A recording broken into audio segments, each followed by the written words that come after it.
Praise the Lord. பிரியமானவர்களே, இந்த ஊடக வாயிலாக உங்களை சந்திப்பதில் மிகுந்த மகிழ்ச்சி அடைகிறேன். இன்றைய தியானத்துக்காக நாம் தெரிந்து கொண்ட வேத பகுதி நீதிமொழிகள் 31வது அதிகாரம் 17வது வசனம். தன்னை பலத்தால் இடைக்கட்டி கொண்டு தன் கைகளை பலப்படுத்துகிறாள். தன் வியாபாரம் பிரயோஜனமுள்ளதென்று அறிந்திருக்கிறாள். இரவிலே அவள் விளக்கு அணையாதிருக்கும். இங்கே நம்ம ஒரு பலத்தை குறித்து பார்க்கிறோம். அதாவது அந்த குணசாலியான ஸ்திரீயுடைய பலத்தை இங்கு நாம் பார்க்கும்போது, தன்னை பலத்தால் இடைக்கட்டி கொண்டு தன் கைகளை பலப்படுத்துகிறாள். இங்கிலீஷ்ல பார்த்தீங்கன்னா, அவளுடைய ஆர்ம்ஸை அவளுடைய டாஸ்க்குக்காக அவள் ப்ரிப்பேர் பண்ணுறா அப்படின்னு வருது. அதுக்கு கீழே அவளுக்கு நிறைய வேலைகள் வருவதை நாம் பார்க்கிறோம். அதாவது தன்னுடைய வீட்டு காரியத்தை சரிவர செய்கிறாள், அதிகாலையில் எழும்புகிறாள், நிறைய காரியங்களை அவள் தன்னுடைய பலத்தால் செய்யும் போது அந்த காரியத்தினாலே அந்த குடும்பமே வெற்றி அடைகிறதை நாம் பின்வரும் ஒவ்வொரு வசனங்களிலே பார்க்கிறோம். அவளுடைய பிள்ளைகள், அவளுடைய கணவர் அவளை வாழ்த்துவதையும் பார்க்கிறோம். இதற்குரிய பலத்தை அவள் எங்கு பெற்றுக்கொள்கிறாள் என்றால், 2 விதமான பலன். அதாவது பிசிக்கலாகவும் ஸ்பிரிச்சுவலாகவும் தன்னுடைய பலத்தை அவள் மேம்படுத்தி கொள்ளுகிறாள். பிசிக்கலா என்று வரும்போது சரியான ஆகாரம், நம்முடைய ஆண்டவரும் அதற்கு முக்கியத்துவம் கொடுக்கிறார். ஏனென்றால் நீ உன்னுடைய சரீரத்தை கெடுத்து கொள்ளக்கூடாது, அப்படி அதை கெடுத்தால் நான் அதை கெடுப்பேன். ஏனென்றால் நம்முடைய சரீரம் தேவன் தங்குகிற ஆலயமாக இருக்கிறது. அதை நாம் பழுதொன்றும் இல்லாமல் பாதுகாக்கிறதுக்கு சரியான நேரங்களிலே சரியான உணவை எடுத்துக்கொண்டு நாம் ஃபிசிக்கலாகவும் ஸ்ட்ரென்த்தாக இருக்க வேண்டும். அப்போ தான் நாம் மற்ற காரியங்களை சரிவர பார்க்க முடியும். அதற்கு அவள் அந்த இடத்துல தன்னை பலத்தால் இடைக்கட்டி கொள்ளுகிறார். உலக பிரகாரமாக நாம் பார்க்கும்போது அவளுடைய ஃபுட்டு காரியங்களாக இருக்கலாம், எக்ஸசைஸ், இப்படிப்பட்ட எல்லா காரியங்களையும் அவள் செய்து கொண்டு தன்னை ஃபிசிக்கலாக ஸ்ட்ராங்காக வச்சுக்கிட்டு அதுக்கப்புறம் தன்னுடைய கைகளை பலப்படுத்துகிறாள். அவளுடைய கைகள் பலப்பட்டு இருக்கும்போது தான் கீழே நிறைய காரியங்கள், அவளுடைய விளக்கு இரவிலும் அணையாதிருக்கும்.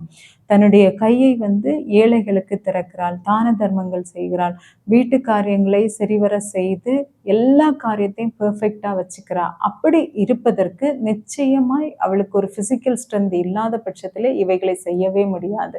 அதிலே அவள் சரியாக செய்கிறாள்.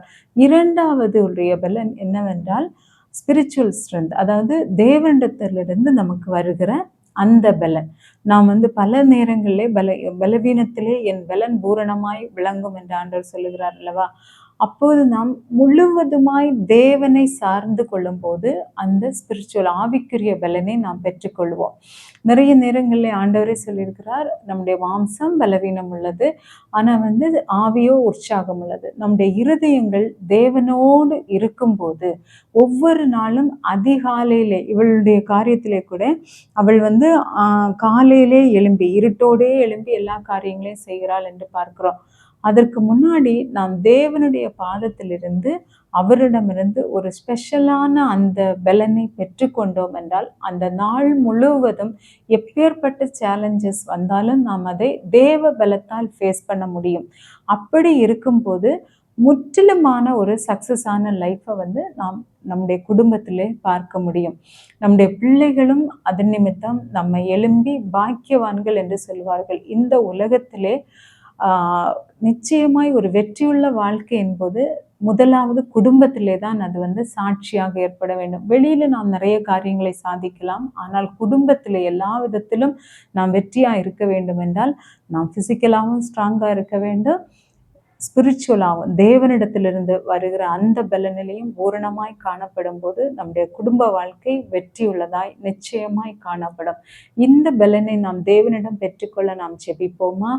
அன்பும் இரக்கமும் நிறைந்த எங்கள் பரலோகத்தின் நல்ல பிதாவே, ஆண்டவரே தகப்பனே, இந்த குணசாலியான ஸ்திரீ தன்னை பலத்தால் இடைக்கட்டி கொண்டு தன்னை ஆண்டவரே தன்னுடைய கைகளை பலப்படுத்தினது போல நாங்களும் ஆண்டவரே எங்களை பலத்தால் இடைக்கட்டி கொண்டு உம்முடைய பலத்தோடு கூட நாங்கள் ஓட எங்களை நாங்கள் அர்ப்பணிக்கிறோம். அப்பா, நீர் எங்களுக்கு கிருபை தாரும். எங்களுடைய எல்லா காரியங்களிலும் நாங்கள் சரிவர செய்து கர்த்தாவே எங்களுடைய வாழ்க்கை ஒரு சாட்சியுள்ள வெற்றியுள்ள வாழ்க்கையாய் அமையத்தக்கதாக எங்களுடைய எல்லா காரியங்களையும் கர்த்தர் வெற்றியாய் நடத்தி தருவீராக.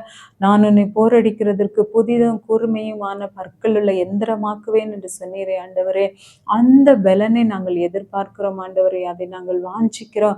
அந்த பலத்தால் எங்களை கர்த்தர் நிரப்புவீராக. எங்களுக்கு எதிரடையாய் வருகிற எல்லா விதமான ஆண்டவரே தகப்பனே ப்ராப்ளம்ஸை நாங்கள் ஃபேஸ் பண்ணும்போது உம்முடைய பலத்தால் அவைகளை மேற்கொள்ள எங்களை அர்ப்பணிக்கிறோம். ஒவ்வொரு நாளும் நாங்கள் உம்முடைய பலனை பெற்றுக்கொண்டு ஓட எங்களுக்கு உதவி செய்வீராக. எங்களுடைய சுய பலத்திலே சாராமல் முழுவதும் உடைய பலத்திலே நாங்கள் சார்ந்து கொள்கிறோம். எங்களை நிரப்பும் ஆவியானவரை விட்டு கொடுக்கிறோம்.